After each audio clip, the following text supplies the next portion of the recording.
3 பேர் இருக்கோமா நாங்க. எங்க அம்மாக்கு அதான் ஆளுக்கு 2000 போட்டு 6000 ரூபாய்க்கு ஒரு சேலை எடுத்து கொடுக்கலாமேன்னு. உங்க அண்ணன் பொண்டாட்டி 1300 ரூபாய்க்கு எடுத்தாங்க, நான் வெறும் 900 ரூபாய்க்கு தான் எடுத்தேன். உங்க தம்பி பொண்டாட்டி எப்படி எடுத்தாங்களோ எனக்கு தெரியல, காட்டவும் இல்ல. அவ ஒரு சமுக்குனியா வச்சுக்கிறா. உங்களுக்கு எடுக்கிறதுனா நாங்க ஒரு ஆள் எடுக்கணும்.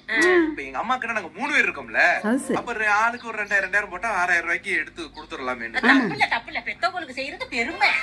பெத்தவங்க மனசு குளிர்ந்தாத்தே நம்ம நல்லா வாழ முடியும். உன்னை மாதிரி எல்லாருக்கும் மனசு இருந்துட்டு இருந்துச்சு, வாழ்க்கையில சண்டே வராதுமா. எங்க அம்மா என்னைக்குமே கணக்குல கரெக்டா இருப்பாங்க. ஒரு மைண்ட கூட வாங்கியும் இன்னொரு மைண்ட குறைச்சு வாங்கியும் அப்படி பாகுபாடுலாம் பார்க்க மாட்டாங்க. 2000 அதுல பாதி 3 பங்கு, 1000 அதுலயும் 3 பங்குதே.